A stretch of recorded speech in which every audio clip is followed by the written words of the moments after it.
नमस्कार, आप देख रहे हैं एनडीटीवी इलेक्शन कैफे। मैं हूं पूर्णेंदु शुक्ल। आज इस बेहद खास चर्चा में मेरे साथ हैं हमारी foreign affairs expert Gauri Dwivedi ji, Shadab ji, Sanjay sir और सुमित सर। हम बात करेंगे अमेरिका के राष्ट्रपति डोनाल्ड ट्रंप की। उनके बार बार जो बयान आ रहे हैं यूएस एड को लेकर के, $21 मिलियन का क्या सस्पेंस है जो उनका दावा है कि भारत में वोटर टर्नआउट बढ़ाने के लिए किया गया। और उनके दावे 2 3 4 5 दिन से वो बदलते जा रहे हैं। कभी वो कहते हैं कि भारत में क्या बाइडेन एडमिनिस्ट्रेशन अपने मन की कोई सरकार चाहता था, फिर उन्होंने 2 दिन पहले बयान दिया कि हमारे मित्र मोदी जी को ये पैसे जा रहे हैं। तो सवाल है कि ये यूएस एड विवाद क्या है, क्योंकि पिछले हफ्ते उस पर चर्चा नहीं कर पाए, तो हमने कहा इलेक्शन कैफे के दर्शकों के लिए ये मुद्दा बहुत ज़रूरी है इसको समझना, खासकर जो हिंदी के दर्शक हैं। तो इसीलिए हमने गौरी जी को इन्वाइट किया। गौरी जी, ये क्या विवाद है? और पहले तो लगा कि ये तो बीजेपी को बहुत अच्छा मुद्दा मिल गया और वो कांग्रेस के ऊपर पूरी तरह से हमलावर हो गए, लेकिन हाँ, पूरी तरह हमलावर थे। लेकिन 2 दिन पहले जो ट्रम्प साहब ने बोल दिया कि ये पैसे हमारे मित्र मोदी जी को जा रहे थे, तो फिर कांग्रेस को एक मौका मिल गया। सवाल है ये मोदी जी दोनों पक्षों को कैसे, पक्ष विपक्ष दोनों साथ रहे ट्रम्प साहब, ये कैसे मामला क्या है? देखिए, यूएसएआईडी जो है वो एक काफ़ी बड़ी संस्था है। उस संस्था में करीब 40 से 45 बिलियन डॉलर का एनुअल उसका बजट है। दुनिया भर में वो डेवलपमेंट प्रोजेक्ट्स करती है और वो डेवलपमेंट प्रोजेक्ट्स इंडिया में भी काफ़ी लार्ज स्केल पे आए, और अभी से नहीं, करीब 20-25 साल से उस यूएसएआईडी के प्रोजेक्ट्स जो हैं वो इंडिया में और भारत में और उसके अलावा आसपास के सारे एरियाज़ में आते जा रहे हैं। जहाँ तक इलेक्शन की बात और चुनाव में मेडलिंग की बात को लेके उठा था, 21 मिलियन डॉलर को की एक अमाउंट को लेके एक विवाद छिड़ा, और इसमें पहले ये बोला गया कि ये अमाउंट जो है ये राशि इंडिया में आई है। फिर कुछ एक रिपोर्ट्स के माध्यम से पता चला ये धनराशि इंडिया में ना आके बांग्लादेश में आई है। अब वो बूस्टिंग वोटर को लेके उन्होंने एक बहुत ही एम्बिगुअस सी चीज़ बोली है। इसका क्या मतलब होता है? क्या ये वाकई में इलेक्शन मेडलिंग को लेके है या इससे रिलेटेड कोई और इशू है? इसमें अभी और जांच होने की ज़रूरत है। लेकिन यूएसएआईडी, जहां पर संस्था की बात की जाए, इसके दो पहलू हैं। बहुत क्रिटिक्स इसके अमेरिका में भी ये बोलते हैं कि शायद ये ओवर आर्चिंग काम करता है, यानी कि जो स्टेट डिपार्टमेंट को अमेरिका में ही सीमित होकर करना चाहिए वो ये दुनिया भर में करता है, और ये अमेरिका का एक, जिसे कहते हैं, बिग ब्रदर एटीट्यूड है, जो इतना उसे किसी और देशों में करना नहीं चाहिए। लेकिन इसका जो दूसरा फ्लिप साइड है कि 40 बिलियन डॉलर या 45 बिलियन डॉलर सारा सिर्फ सरकारों को पलटने में तो नहीं चला जाता, उससे बहुत तरह के डेवलपमेंट प्रोजेक्ट्स भी होते हैं। इंडिया में भी, जैसा मैंने कहा, करीब 6.5-7 हज़ार करोड़ के डेवलपमेंट प्रोजेक्ट्स हुए हैं। ये विमेन से लेके, चाइल्ड से लेके, डिसेबिलिटी से लेके सब विषयों पे काम हुआ है। स्टेट के लेवल पे, डिस्ट्रिक्ट के लेवल पे हुआ है। अब बात ये आ गई है, क्योंकि डोनाल्ड ट्रंप ने इस विषय को उठा दिया है, तो अब ये सारे प्रोजेक्ट्स बंद हो जाएंगे, चाहे वो सेंटर के लेवल पर हो या डिस्ट्रिक्ट के लेवल पर हो। अभी भी हमें ये नहीं पता है कि वो 21 मिलियन डॉलर जो है वो गया कहाँ, किस तरह यूज़ हुआ, कहाँ गया। पॉलिटिक्स असाइड, इसका जो लार्ज इम्पैक्ट ये है कि अब इस तरह का पैसा दुनिया भर में आपको डेवलपमेंट के लिए, एड के लिए नहीं मिलेगा, और इंडिया में ऐसे बहुत प्रोजेक्ट्स चलते हैं जिनमें इनकी अब आवश्यकता होगी। वो कैसे फंडिंग पूरी होगी, ये तो अब देखने वाली बात है। संजय सर, यूएस एड वाला जो विवाद है कि पहले आए 20 मिलियन, उन्होंने कहा इंडिया को गए। जो पहला ट्वीट 16 फरवरी को आया, उसके बाद बीजेपी पूरी तरह से हमलावर हुई। फिर एक भारतीय अखबार ने यह दावा किया, इंडियन एक्सप्रेस ने दावा किया कि वो $20 मिलियन इंडिया के लिए नहीं था, वो बांग्लादेश के लिए था। वॉशिंगटन पोस्ट ने भी बाद में ऐसा ही दावा किया कि वो पैसे इंडिया के लिए नहीं थे, वो बांग्लादेश के लिए थे। और ट्रम्प साहब ने भी 4-5 दिन से जो उनके बयान जो आए हैं वो बदले से हैं। कभी उन्होंने एक्सप्रेस की हेडलाइन भी वही है। मैं आपकी कहानी समझ गया, इस पूरे मुद्दे मैं पर आपके सवाल को समझ गया। आपने जो सवाल मुझसे या गौरी से पूछा, उसका शुरुआत ही आपने एक्सप्रेस की आज की हेडलाइन से किया, और बाकी कहानी कल की, परसों की हेडलाइन से, क्योंकि कल उनके अखबार में कुछ था नहीं। अब बच गया कि वो, आपने चूंकि अखबार का नाम ले ही लिया है, इंडियन एक्सप्रेस का, एक्सप्रेस ने तो कमाल ही कर दिया भाई। जो अमेरिकन अथॉरिटीज़ को पेपर का एक्सेस नहीं है, जो ट्रंप को नहीं है, जो डोज को नहीं है, या बाकी किसी डिपार्टमेंट को नहीं है, वो एक्सप्रेस एक्सेस्ड बाय एक्सप्रेस। तो अब मुझे समझ में नहीं आता कि कहाँ से एक्सेस किया है। अब दूसरा है, ओसीसीआरपी पे बहुत तरह के सवाल उठे हैं, और वो आईसीआईजे का, मतलब साथ में उनका एक प्रोजेक्ट भी था जिसमें एक्सप्रेस साथ में था। एक्सप्रेस ने कल फिर अपने खबर में क्यों नहीं किया? आज ट्रंप ने जो कहा कि आज शायद उन्होंने $18 मिलियन कह दिया है, तो वहाँ से कहानी एक्सप्रेस की खबर से एक मौका मिला कि बांग्लादेश को जा रहा था।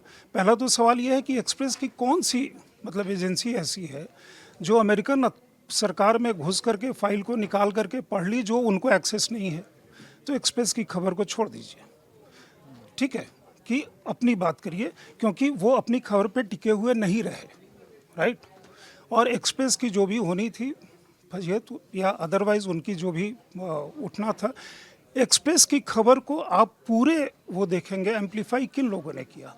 वही लोग जो एंटी मोदी हैं जमाने से, प्रूवन ट्रैक रिकॉर्ड है, उन लोगों ने उसको एम्पलीफाई किया। और बाकी जी वॉशिंगटन पोस्ट का कहना नहीं कहना मायने नहीं है, क्योंकि वॉशिंगटन पोस्ट एंटी 2014 से घनघोर मतलब कुछ भी कर लीजिए वो एंटी ही होगा। तो उन्होंने एक्सप्रेस का जो था एक्सप्रेस जैसा उन्होंने साहब के जो बदलते बयान हैं ट्रम्प उसको साहब लेकर के तो है। ट्रम्प साहब देखिए, कल का जो वो है कि माय फ्रेंड, वो एक पन के रूप में कहा गया, ठीक है, वो एक पन है कि हमारे मित्र हैं, उनके देश में गया है टू माय फ्रेंड। उसके साथ ये भी तो कहा कि मतलब ये इंडियन अथॉरिटीज़ को इन्वेस्टिगेट करने वाली बात है, राइट। बांग्लादेश की बात वो अलग कर रहे हैं, हर बार बांग्लादेश की बात और इंडिया की बात अलग अलग कर रहे हैं। अब सवाल ये उठता है जो गौरी जी ने कहा, थोड़ा सा गौरी जी से मैं विथ ड्यू रिस्पेक्ट थोड़ा सा मत भिन्नता रखूँगा। यूएसएड इंडिया में 1960 से काम कर रही है, ठीक है, दुनिया भर में काम करती है। कॉज बड़ा नोबल शुरू हुआ था। अब ये क्या कॉज है कि हमास को $40 मिलियन का कॉन्डोम के लिए वो सहायता देना, वो कौन सा डेवलपमेंट है भाई। इंडिया में जो अराउंड $75,000 का वो जो एक उन्होंने सपोर्ट दे रहे हैं to elevate whatever loneliness of migrant worker, वो कौन सा डेवलपमेंट है, कोई मुझे समझा दे। कौन है वो माइग्रेंट वर्कर, किस तरह से वो करना चाहते हैं आप। ये तमाम जितनी एजेंसीज़ हैं, OCCRP को भी USAID का फंडिंग है, बहुत तरह के मीडिया संस्थान को है जिसको वो प्रत्यक्ष रूप से ट्रेनिंग कहते हैं। और उसके साथ जो मतलब वो जो लिस्ट है आप देख लीजिए कहाँ कहाँ वो क्या क्या करना चाह रहे हैं। तो USAID नाम की संस्था अच्छे काम के लिए किसी समय में शुरू हुई थी, लेकिन वो कहाँ चली गई है उसका अमेरिकन अथॉरिटीज़ डिसाइड करेंगे, उनको डिसाइड। हमारे देश में जो पैसा आता है वो तो एक हमारे सरकार देश की में नजर भाई हम नहीं आता भिखारी है। थोड़े ही हैं कि हमारे देश में USAID से हमारा काम चल रहा है। सरकार ने अलाउ तो किया है ना, तभी तो आ हाँ, तो रहा है ना। सरकार ने अलाउ किया हुआ था ना। एक समय में एक चीज़ फ्लैग हो जाती है, उनके यहाँ ही जब फ्लैग हो गया है, उनके अथॉरिटीज़ कह रहे हैं कि this is a criminal organisation, तो टिल सच टाइम वो अपना पहले आपस में लड़ लें। हमारे यहाँ तो जो होना है वो अब होगा ही। आप ये कह रहे हैं कि यूएसएड बंद हुआ तो अच्छा हुआ, हमको इसकी जरूरत नहीं हमें थी। जरूरत नहीं है। हिंदुस्तान में जो तमाम काम चल रहे थे यूएसएड के जरिए, यूनिसेफ के जरिए, बच्चों की पढ़ाई लिखाई को लेकर, तीमारदारी को लेकर। USAID से कौन सी तीमारदारी चल रही है जो हम नहीं, यूनिसेफ अलग है, दोनों को साथ साथ मत जोड़ो। यूनिसेफ को ही यूएसएड भी पैसा कर रहा है। USAID बहुत सारी चीजों को पैसा हाँ, देता है, तो वो सब OCCRP वो को भी भी बंद हो पैसा दे रहा है, जाएगा। उसको भी यूनिसेफ के पास जो पैसा आ रहा है वो भी बंद हो जाएगा। बंद हो जाएगा तो हो जाए। हमको जरूरत नहीं है। नहीं, मैं आप 100% ब्लैंकेट उसको नहीं ले सकते ना अरे कि blanket ही किया उन्होंने? नहीं, वो USAID blanket बंद कर दे रहे हैं। USAID के वन ऑफ द डोनर्स वो होंगे, वन ऑफ द हाँ, मैं डोनर्स वही कह रहा हूँ। USAID है। USAID you answered my Sanjay ji, कि USAID जहां पर आपको दिक्कत है कि आपकी विचारधारा के विपरीत लोगों के पास नहीं, पैसा जा मेरी रहा है, विचारधारा- वहां मत दीजिए आप। मेरी पर जो आदमी कल्याणकारी योजनाएं चल रही हैं उसमें देने में क्या नहीं, दिक्कत है? कल्याणकारी योजनाएं अगर चल रही हैं, वो सर्टिफाइड है कि हाँ भैया ये कल्याणकारी की हैं, तब तो वहाँ चल सकता है। ये तो पहले ट्रम्प ने तो बंद ही कर दिया हाँ, ना। तो ठीक किया, बंद कर दिया, तो हमें क्या भाई, उनके ट्रम्प देश ने का बिल्कुल इशू बंद कर दिया। तो हम ऐसे भिखारी थोड़ी हैं कि ट्रम्प ने बंद कर दिया। नहीं, तो हम बात कहेंगे भिखारी ट्रम्प होने की से- नहीं है, बात ट्रम्प से भिखारी हवा- होने की नहीं है। तो फिर हमें इसकी चिंता क्यों है कि ट्रम्प ने उसको बंद कर दिया? बंद कर दिया, सही किया, उनके देश का इशू है। वो फालतू के पैसे दुनिया भर में जो बांट रहे हैं, माने जो कॉज दिखाई दे रहे हैं डोज के, उसके बाद वो तो ऐसा लग रहा है कि दुनिया भर में मतलब उनका एक ही काम रह गया है कि सभी देश में कुछ ना कुछ उल्टा करते रहो। आपको 100 रुपये जर्मनी इसके में लिए- चुनाव चल रहे हैं, मस्क इंटरेस्ट ले रहे हैं। हिंदुस्तान में चुनाव होंगे, ट्रम्प इंटरेस्ट लेंगे। हाँ, आप चाह रहे हैं ये काम करें? नहीं, कल ये भी होने वाला है। जर्मनी का चुनाव आज चल रहा है, ट्रम्प ने एक पार्टी का फेवर किया है। कल इंडिया में चुनाव होंगे तो आप कहेंगे वैसे कि तो- अमेरिका की पार्टियां फेवर वैसे- करें? वैसे तो जब US में चुनाव हो रहा था तो हमारे यहाँ भी पार्टियां कह रही थी ये अच्छा है, ये बुरा है, ये कहना अच्छा है, अच्छा अलग बात है, इंटरफेयर करना अलग नहीं, बात है, interfere- पैसे के नहीं, जरिए।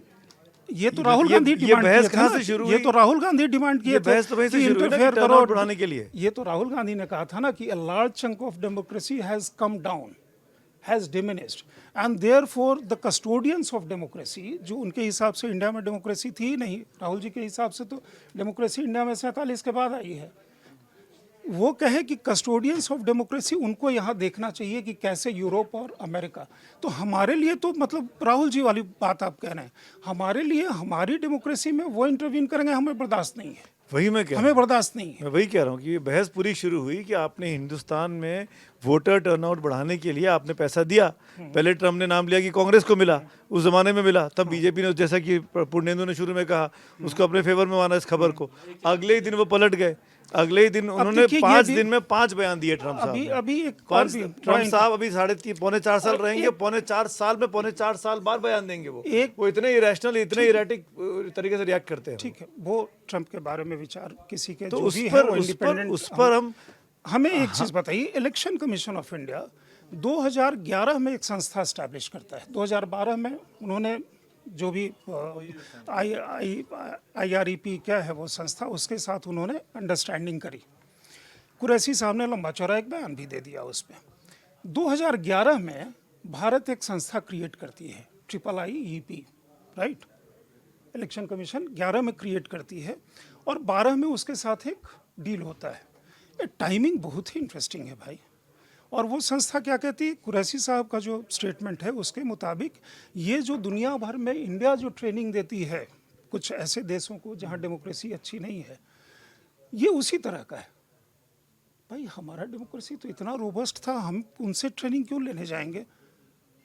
12 में आप उनके साथ एक डील करते हैं, वो भी डील का मतलब अब एक अभी तक पब्लिक आई में वो भी नहीं था, वो भी डील पब्लिक स्क्रूटनी में अब है। तो तमाम चीज़ें कभी एक बार जब गुबार उठता है तो बहुत सारी चीज़ें फिर सामने आती हैं। ये भला हो डोज का और भला हो ट्रंप का कि ये इशू आया, अच्छा है, जिसके जो विचार है सबसे अच्छा तरीका यही है कि इस बारे में सरकार को क्लैरिटी के साथ आना चाहिए, स्पष्टता के साथ बताना चाहिए। संसद चली रही है, अभी तो रिसेस हुआ है, बजट सेशन चल ही रहा है। गवर्नमेंट आए और क्लैरिटी के साथ बताए कि भाई यूएस एड का पैसा कहाँ आया, कितने सालों से आ रहा था, किस किस के पास जा रहा था और किस काम में इस्तेमाल हो रहा था। यूनिसेफ जैसी संस्थाओं के पास कितना आ रहा था, कांग्रेस भाजपा जैसी संस्थाओं के पास कितना आ रहा था, या किसी के पास भी कितना, इलेक्शन कमीशन की IIIP जो बोल रहे हैं उसके पास क्या करने जा रहा था। बेस्ट तरीका यही होगा कि एक क्लैरिटी ऊपर से आनी चाहिए। कांग्रेस ने भी इस पे व्हाइट पेपर की डिमांड किया है। एम्बिग्युइटी बनी रहेगी और हर आदमी अपने मतलब की चीजें ट्वीट करता रहेगा, पोस्ट करता रहेगा, अपना एनालिसिस करता रहेगा, जो हम कहीं बात का बतंगड़ बना देंगे। मुझे चिंता इस बात की है कि मामला विदेश का है, हिंदुस्तान में कथित तौर पर पैसा आता है, कथित क्या आई है, कहाँ इस्तेमाल हुआ, किसके लिए इस्तेमाल हुआ, किसके फायदे या किसके नुकसान में इस्तेमाल हुआ, ये जानना हम सब के लिए बहुत ज़रूरी है। अगर इलेक्शन कमीशन ने 2011-12 में संस्था बनाई और उसके ज़रिए वोटर टर्नआउट बढ़ा, जो कि 14 में बढ़ा था, जिसकी वजह से बीजेपी सरकार आई, जिसकी वजह से यूपीए की सरकार चली गई, तो क्या इसमें अब किसका रोल है? ये भी तो समझने की बात है ना। तो ये तमाम चीज़ों से पर्दा उठना बहुत ज़रूरी है, जितनी एम्बिग्युइटी रहेगी। क्योंकि मेरा अपना मानना है, मेरा अपना ये बहुत पर्सनल ऑब्जर्वेशन है कि राष्ट्रपति ट्रंप जो हैं वो डिसरप्टर है। उनको कोई भी चीज़ सामान्य अच्छी नहीं लगती है, उनको हर चीज़ डिस्टर्बेंस करने में पैदा मज़ा आता है। वो हेडलाइन ढूंढते रहते हैं, वो सुर्खियाँ ढूंढते रहते हैं, वो आज चित कहते हैं कल पट कहते हैं। वहाँ वो चित पट कर रहे हैं, परेशान यहाँ हम हिंदुस्तान में लोग हो रहे हैं। यहाँ मीडिया पे बहस चल रही है, यहाँ अखबारों में आर्टिकल लिखे जा रहे हैं, यहाँ एक्सप्रेस के ऊपर सवाल खड़े कर दिया संजय सिंह जी ने कि उनकी रिपोर्टिंग क्या रही। भाई ट्रंप पे सवाल खड़े करो ना, ट्रंप पे सवाल खड़े कर रहे हैं, आज क्या कह रहे हैं, कल क्या कह रहे हैं, वो अपने अपने बयान तो 24। कुछ एक बात ये है कि कुछ एक जहाँ तक डॉक्यूमेंट्स की बात है, it is not about the express report, but अगर हम बात करें कि उन्होंने संस्था ने कहाँ कहाँ पैसे दिए, तो अगर पैसे आए तो उसको तो हम विवाद उसका है ही नहीं ना। फिर 21 मिलियन डॉलर पहले ही वो इंडिया में आए, बांग्लादेश में आए, USAID से पैसे आए, तो उसमें जांच कौन करेगा?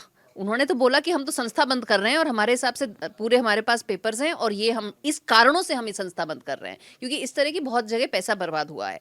तो अब इसकी जांच कौन करेगा, आप बताइए मुझे। क्योंकि हिंदुस्तान में अगर हम जांच करें, अगर भारत से हम जांच की उम्मीद करें, तो वो ये कह सकते हैं पैसा तो हम तो है ही नहीं कहीं इसमें, तो आपको जांच की उम्मीद कहाँ से है, ये बताइए। और इससे नहीं एक चीज और है गौरी जी, देखिए क्या है ना कि देखिए जैसे मेरा ये जितना मैं समझ पाया हूँ इस इशू को, कि भाई देखिए ये अमेरिका का पैसा है, वो अलग अलग देशों को दे रहे हैं, किसी देश में किसी काम के लिए दिया, किसी देश में किसी काम के लिए दिया। अभी मैं पढ़ रहा था तो मैंने देखा कि उन्होंने करीब 4200 करोड़ रुपए इसी पॉलिटिकल उसमें बांटे हैं उनके अलग अलग डिपार्टमेंट में, जो कि अब एलन मस्क साहब को उन्होंने बनाया है एक डिपार्टमेंट बना के। उन्होंने कहा कि ये सारे पैसे बंद करो। उसमें अफ्रीकी देशों को भी बहुत पैसे गए। अब जैसे जैसे उन्होंने बांग्लादेश को 250 करोड़ रुपए दिए, और ट्रम्प साहब ये कह रहे हैं कि वो सिर्फ दो व्यक्ति हैं जो संस्था चलाते हैं, और बांग्लादेश में राजनीतिक स्थिरता के लिए 250 करोड़ रुपए दिए गए जो पिछली सरकार थी। देखिए प्रॉब्लम तो ये नहीं है मुझे- कि पैसे दिए गए या नहीं दिए गए। ज्यादा बड़ी प्रॉब्लम यूएसएआईडी के साथ ये है कि there is a question of accountability, कि ये पैसा कौन देता है, किसे देता है, कब देता है, किस चीज के लिए देता है, इसकी कोई अकाउंटेबिलिटी नहीं है। देखिए- और ये अकाउंटेबिलिटी इंडिया में मिल भी नहीं सकती है। देखिए मुझे लगता है ना कि जैसे जो हाँ, अगर आप यूएस है, मैं इंडिया हूँ, या इंडिया की हम तमाम संस्थाएं हैं, आप यूएस एड से आपने हमको पैसा भेजा, मुझे 100 रुपये भेजे, इनको 100 रुपये भेजे, इनको 100 रुपये भेजे, फॉर एग्जांपल, बहुत ही लेमन की तरह बात कर रहा हूँ। आपने मुझे जांच कौन करेगा? जब हम तीनों के पास 100 रुपये आए, हमने अपने अपने मतलब इस्तेमाल किए। मैंने उसके लिए घर का सामान खरीद लिया, इन्होंने इसके लिए बच्चों की पढ़ाई पर लगा दिया, इन्होंने उसके लिए वोटर टर्नआउट बढ़ाने के लिए कैंपेन छेड़ दिया। तो ये इसकी जांच तो इंडियन एजेंसीज कर सकती है ना, कि ये जो पैसा आया इंडियन एजेंसीज के पास, ये कि सुमित अवस्थी ने पर्सनली रख लिए, संजय सिंह ने किसी अच्छे काम में लगाए, और इन्होंने किसी जागरूकता के प्रोग्राम में लगाए। तो ये जांच तो इंडियन एजेंसीज को करनी चाहिए ना। सुमित जी नहीं, इसमें जो है मुझे लगता है ना कि ट्रम्प साहब को नाम भी बताने चाहिए। देखिए उसमें सबसे खतरनाक बात यह है कि उसमें ये जो पैसे हैं ना कुछ राजनीतिक दलों को भी गए हैं। देखिए ये जब मुझे लगता है कि जब इसका खुलासा होगा तो देश में बहुत बड़ा भूचाल आएगा, किस दल को पैसे गए और उस दल ने उस पैसे का इस्तेमाल कहाँ किया। तो ये जो ट्रम्प साहब हैं उनको बताना चाहिए, कि ये जो दलों को अगर पैसे गए तो वो प्राइवेट पार्टीज है। तो आप मुझे बताइए कि उसमें एक अलग, हम इंडिया के बहुत इलेबोरेट लॉज हैं पॉलिटिकल पार्टीज की फंडिंग को लेके, बट क्या पॉलिटिकल पार्टीज की फंडिंग को लेके इंडिया में, भारत में बहुत पारदर्शिता है, बहुत हमारी ट्रांसपेरेंट लॉज हैं, बट क्या पॉलिटिकल पार्टीज अकाउंटेबल है हमें बताने के लिए कि यूएसएआईडी में से अगर उनको पैसा मिला है तो वो कहाँ फंड करेंगे? राइट। तो मैं वापस वही चीज पूछती हूँ कि जांच कौन करेगा और कैसे पता चल सकता है? ये मेरा फंडामेंटल क्वेश्चन है। कि उसके बाद का जो फंडिंग का पैटर्न है, उसमें 2014 में पैसे का स्पाइक यूएसएआईडी और बाकी जगह से भी हुआ है बिटवीन जनवरी टू मई, जो बहुत सारे यहाँ के जो एजेंसीज हैं उनका कहना है।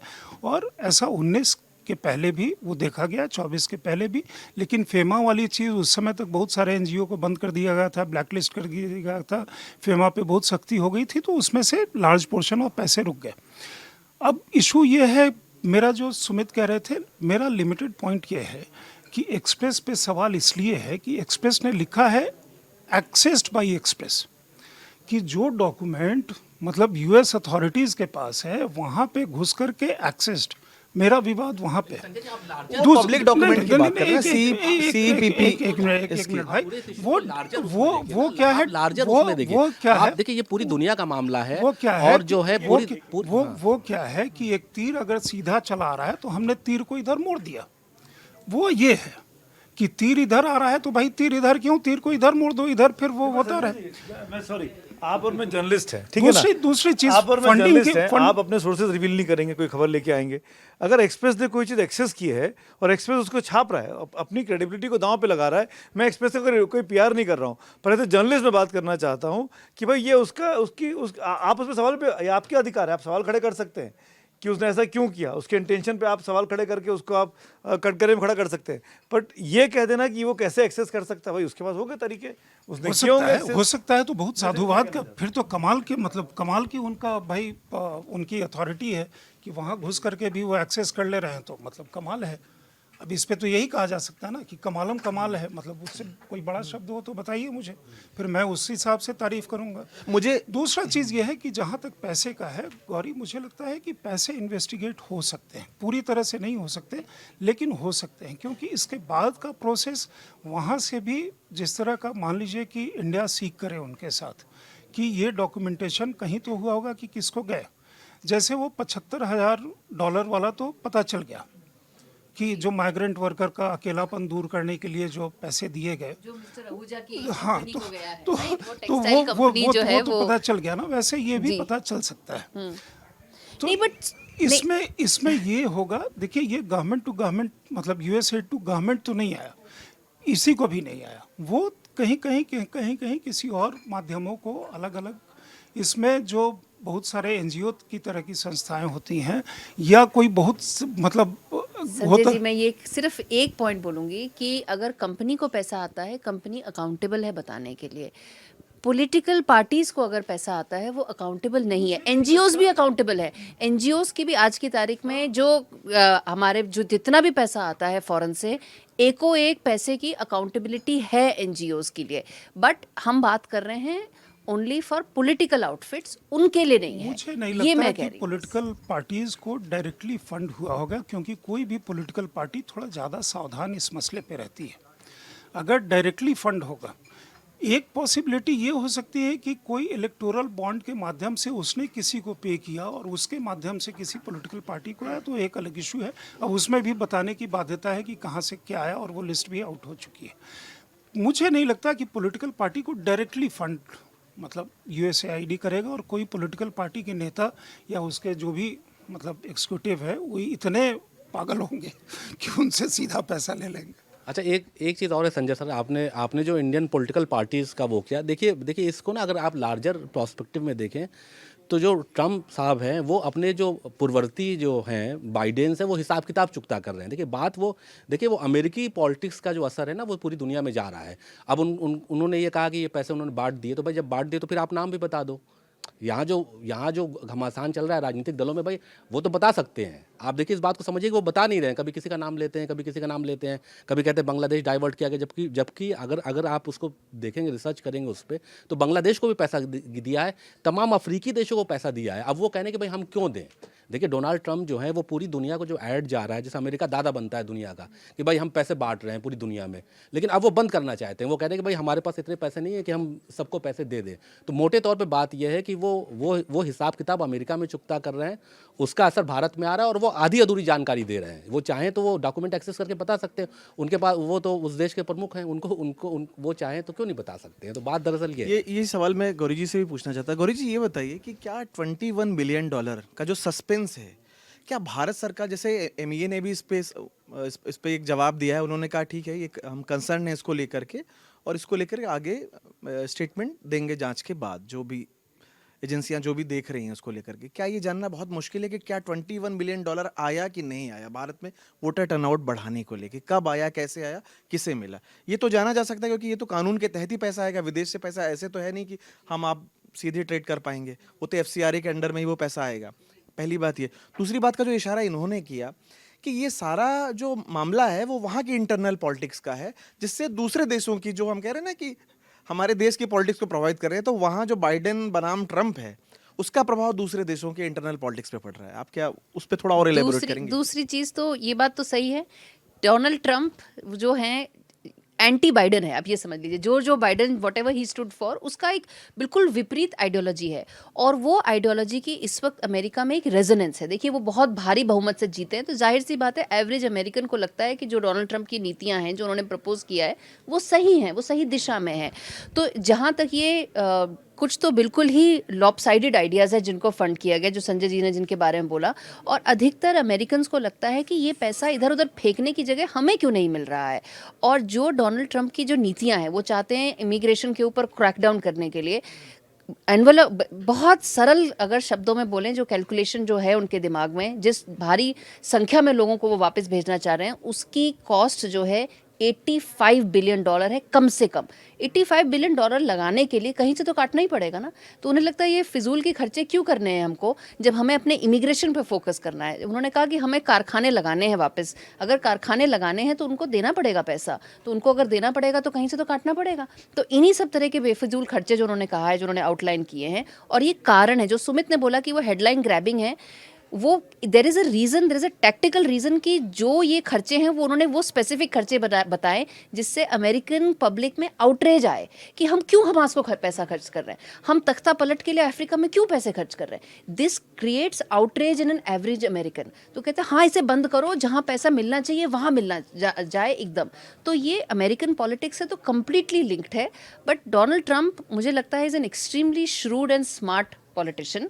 ये $2 ट्रिलियन कह रहे हैं, ये उससे और ज़्यादा कम कर लेंगे, क्योंकि इन्हें पता है कि इनकी नीतियों पर अगर इनको इम्पैक्ट डालने के लिए पैसा चाहिए तो इससे कहीं ज़्यादा चाहिए। तो आगे आप देखिए यूएसएआईडी तो बंद होगा ही होगा, इसके अलावा भी और ऐसी संस्थाएं हैं जिनमें ट्रिमिंग से बहुत ज़्यादा कटौती होने वाली है आगे जाके। ये ट्रम्प को लेकर के अच्छा जो कुछ कर रहे हैं ट्रम्प करें, उनके देश की संपत्ति है, उनके देश का पैसा है, जो चाहे वो करें, पर उनके देश की तमाम चीज़ें जो बनती हैं वहाँ पर, खासकर दवाइयाँ, हथियार, इनके बाज़ार कहाँ पर हैं, इनकी खपत कहाँ पे होती है, इनकी टेस्टिंग कहाँ पे होती है? थर्ड वर्ल्ड कंट्रीज़ में। कुछ भी बनाएंगे अफ्रीका में जाकर टेस्ट करेंगे कितनी असरदायक है, कितनी असरदायक नहीं है। भारत में दवाइयाँ भेजी जाती हैं, भारत जैसे तमाम मुल्कों में भेजी जाती हैं। तो ये जो पश्चिमी देश हैं, ये जिस तरीके से थर्ड वर्ल्ड कंट्रीज़ का या विकासशील देशों का जो दोहन करते हैं, उसके बदले में अगर उनको कुछ पैसा देना पड़ता है, अगर उसके बदले में उसके एड के तौर पर बच्चों की पढ़ाई के लिए, उनके विकास के लिए, माल न्यूट्रिशन के लिए, कुपोषण के लिए अगर ये पैसा आता है तो कोई एहसान नहीं करते हम पे। जो हमसे वो चीज़ें लेते हैं या हमको वो गिनी पिग की तरह इस्तेमाल करते हैं, उसके एवज में चीज़ें दी जाती हैं। तो मेरा ये कहना है इस पूरे मामले पे कि उस चीज़ों के वो जो मदद मिलती थी विदेशी देश, खासकर अमेरिका से, अमेरिका की किसी भी एजेंसी से, उस पर बंदिश नहीं लगनी चाहिए। आप पॉलिटिकल, अगर आपको हमास को नहीं देना है मत दीजिए, भारत के चुनाव आयोग को नहीं देना है मत दीजिए, बांग्लादेश की राजनीतिक पार्टी को देना है मत दीजिए। ये आपको मतलब कहीं ना कहीं ट्रम्प साहब को अब जाके लगा ना कि आपने दूसरे देशों के उसमें इंटरवीन किया आपके मुल्क ने, और आज आपके घर में लाले पड़ रहे हैं कि कारखाने कहाँ से खोलें, पैसे कहाँ से आएंगे। दूसरों की फटे में टांग अड़ाना बहुत बहुत बहुत आदत है अमेरिका की, कि हर जगह घुस जाएंगे, अपने दादा बन के बैठ जाएंगे। आज जब अपने घर की बारी आ रही है कि अपने घर में पब्लिक में आउटरीच खड़ा हो रहा है कि आप हमास की मदद क्यों कर रहे हैं, आप यूक्रेन के साथ क्यों खड़े हैं, आप नौकरियां क्यों हैं, क्यों नहीं है, महंगाई क्यों बढ़ती जा रही है, तब आप कह रहे बंद कर देंगे। आप कर दीजिए बंद, पर इसके बदले में आप जो विकासशील देशों का दोहन करते हैं, उसके बदले में क्या मिलने वाला है, ये आप ज़रूर बता दीजिए। तो आज की चर्चा में बस इतना ही। कल किसी और विषय के साथ मिलते हैं। धन्यवाद, तब तक के लिए धन्यवाद।